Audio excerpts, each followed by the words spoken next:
You mentioned that we need to develop our emotional core, and I'm not sure how to go about doing that. No. What would you suggest?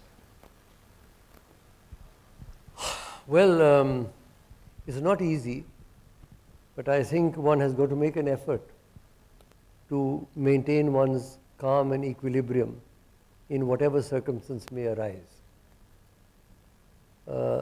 Not give in to sudden bouts of anger or anxiety or depression. You've got to make that effort.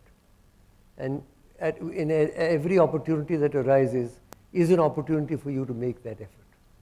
And so it's a long process, but it is a process that you must consciously follow.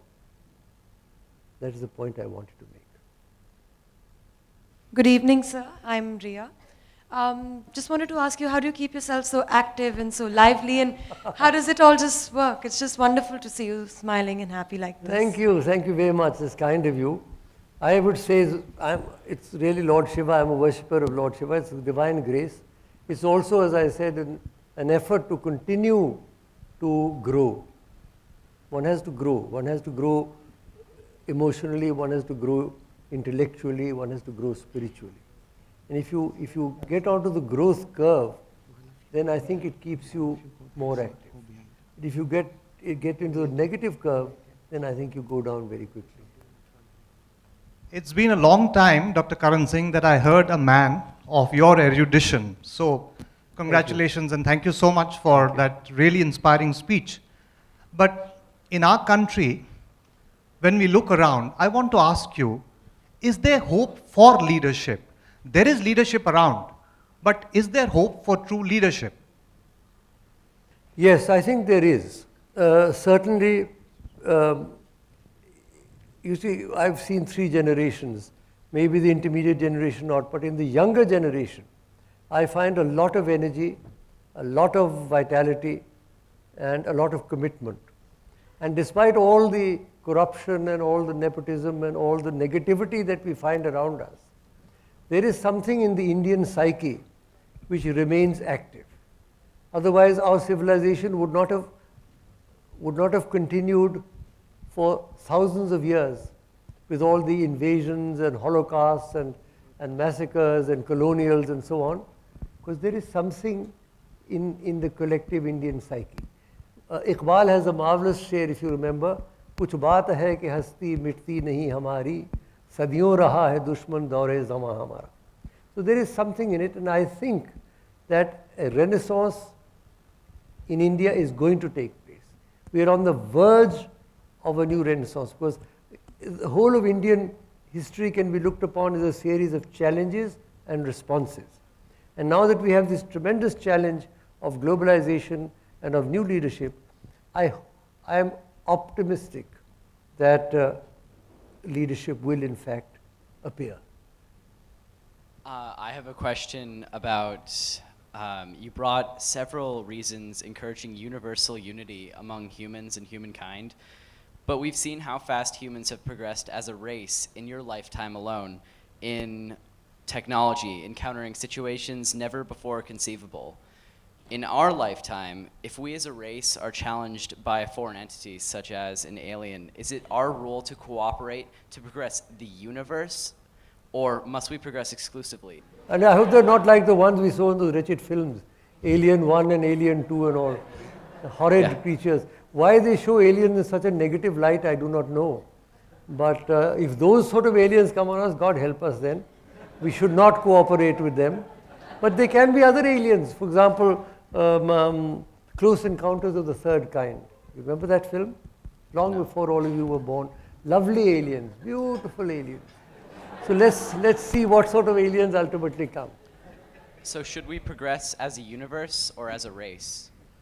Well, let us see whether there are other worlds. Ultimately, it's the universe. I agree with you. The point you're making is ultimately even the Earth is not the end. In your lifetime, you will see habitations on the moon. I always tell one of my grandchildren is here, I said, one day you'll go and say, let's take our summer holiday on the moon. There'll be a hotel there, you'll be able to go there. So the possibilities for the human race are infinite. and we've got to adjust ourselves accordingly, I think. Thank you. The question I have actually, we spent the last few days talking about leadership and developing young leaders. So I'm curious from your perspective, what are some of the greatest challenge or challenges that you think face the young leadership that's growing up today? Well, the challenge, there are several major challenges. There is the challenge of the environment, the environmental challenges, which are very severe. There are challenges of these civil wars and conflicts that are now raging around the world. Look at what's happening in West Asia. We've had a whole series of disasters there. And that is a challenge. There's a challenge of ultimately getting rid of or controlling these. There's enough nuclear weaponry on this earth to destroy the world 100 times over. How is that going? Are we beginning to work on that? There's a challenge of population explosion, particularly in the developing countries that can least afford it. There's a challenge of corruption. Ethical values seem to have disappeared, and everybody is out for himself. I mean, that's true not only of India, but even the robber capitalism of the West, which just takes money from the people and look at how some of the most powerful people in the world were led away in handcuffs in America now. So where is the value system? Again, that's why I stress that the challenge really, in one sentence, is to develop a positive, holistic value system that can deal with the changes that are bound to take place as we move into the global society. Good evening, sir. My name is Manu. I'm a tGELF scholar. My question to you is, you talked about how to become a more global citizen. So having gone some places around the world, there's so much to intake, and there's so many cultures out there that we could be a part of and we can learn from.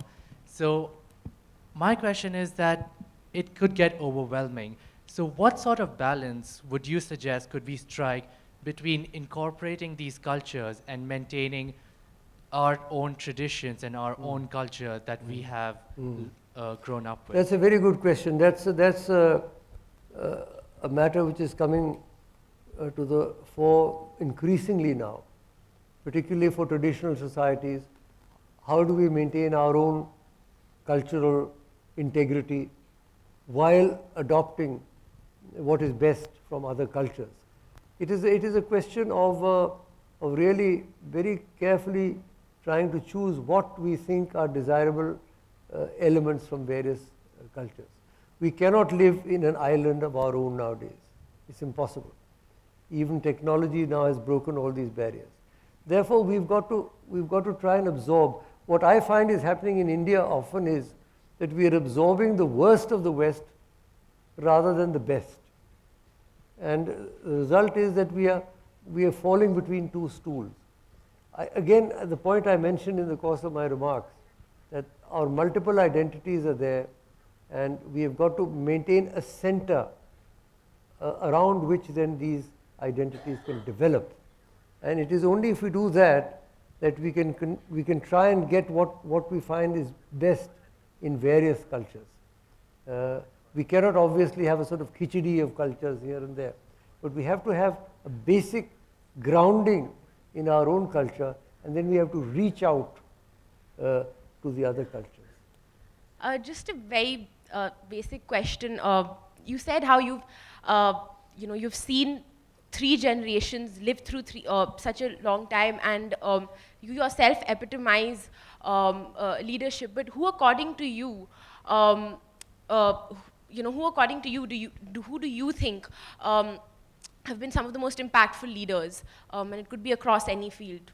But I just wanted to know your opinion. You mean leaders who have impacted me? Who you think have been really impactful, be it in the nation or be it in their own field? Well, there are obvious examples of people like Gandhi and Nelson Mandela and all whom I know. I've met all of them. I've even met Gandhiji. I've met Nelson Mandela. But let me tell you, the leaders who impacted me, my political guru was Jawaharlal Nehru, who, as you know, was a great freedom fighter and our first Prime Minister for 17 years. My intellectual guru was Dr. Radhakrishnan, who was a great thinker and a great orator. The two other people who have impacted me very deeply, whom I've never met, was Swami Vivekananda and Sri Aurobindo. Both of them were great thinkers. In the contemporary world, we've had people who've made extraordinary, for example, Nelson Mandela, I think is one of the most remarkable leaders that the world has seen. Gandhiji single-handedly shook the greatest empire the world had ever seen. And there are lots of people one can look around the world and find who have impacted various parts of history. Even Churchill, who was against Indian freedom and was a great imperialist, at one point in time, Churchill played a critical role in beating back the forces of fascism. FDR. America produces a great president only during a war. The first president was George Washington during the War of Independence. The second great president, Abraham Lincoln, during the Civil War. And the third great president, F.D. Roosevelt, during the Second World War. I hope we don't have to wait for a third war for the Americans to produce a leader. Obama is doing quite well, but not quite as well as we hope. But nonetheless. Good evening, sir. I think a lot of these young leaders are at a really crucial developmental point in their lives, and you've been able to live such a rich and fulfilling one. So my question to you is, sir, if you were able to go back in time and sit down with your 20-year-old self, what would you tell him? Well, there are lots of things I could tell him that I'm not going to tell you. But no, I just say that, despite all the ups and downs, one has gone through, I was, for example, let me tell you, before I was 18 years old, I had been in bed for 18 months, flat on my back. Can you imagine? 65 years ago, I landed in New York on the 31st of December and was driven in an ambulance to the hospital, where I stayed for a whole year. So one has been through these difficult periods. But I think one realizes that these periods either make you or break you.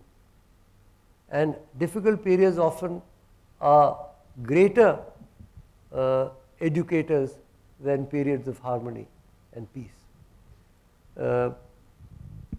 For me, three things are tremendously important: the spiritual growth, music of all kinds, and books.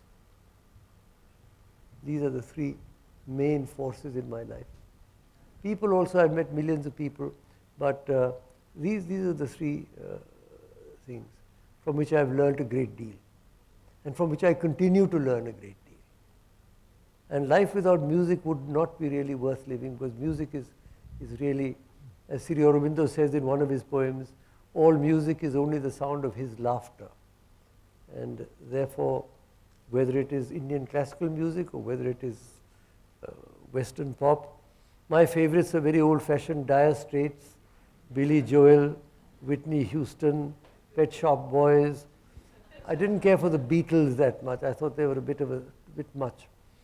But those are the sort of groups I followed rock and roll from the time Bill Haley and his Comets. They began. It wasn't Elvis. Elvis came later. It was Bill Haley and his Comets who started rock around the clock. If you wouldn't remember, you've heard about it. So that music is lovely. The rhythm, the beat, words. Poetry is lovely. Poetry is something one grows with.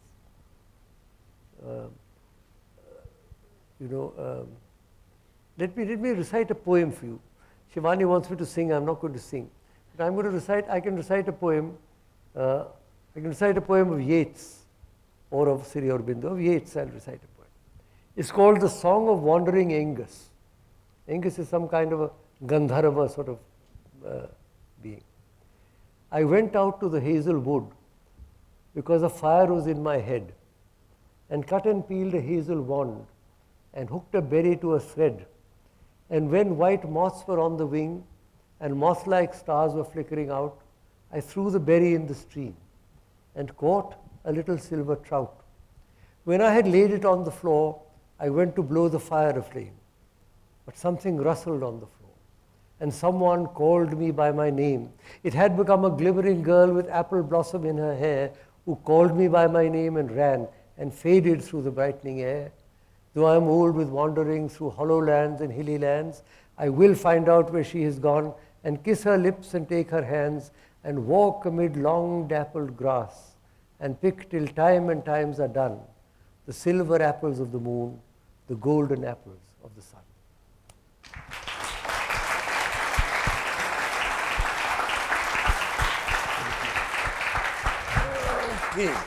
Thank you very much for the poem. Thank you. So my name is Narkis. I'm here. I wanted to ask you a question. As a spiritual person, how did you deal with it when you were in politics? Like, if you can share an ethical dilemma which you had, or in general, how were you able to keep your values and do your job? It's very difficult in politics particularly. But I made an effort, I must say. I've tried in my political life, which I've been in public life now for 64 years. I started at the age of 18. I'm sure you boys are much older. Is there anybody here who's 18? Nobody here is 18. At 18, I became head of state, if you please. And for 18 years, I was head of state. Then at 36, I became a cabinet minister, and I've been MP. So all this time, one does come across dilemmas. You're absolutely right. You have to make choices. You don't always make the right choices. But as far as possible, one has got to try and do the right thing. I can't claim that I've always done the right thing. I'm sure I haven't. But I've made an effort to do the right thing. I think that's what really counts. There's a grandson who's going to be called upon. Sorry. A grand young gentleman. But first, we have to give a grand applause for this grand gentleman. Yes, Madam. I'm okay. Not only has he always tried to do what's right, he's also tried to please all. And it was such a privilege. May I just request you to stay for a minute just to receive some flowers? Well, on behalf of Shiv Khemka, tGELF, Mrs. Ishwaran, and all those present here, thank you for being here, Dr. Karan Singh.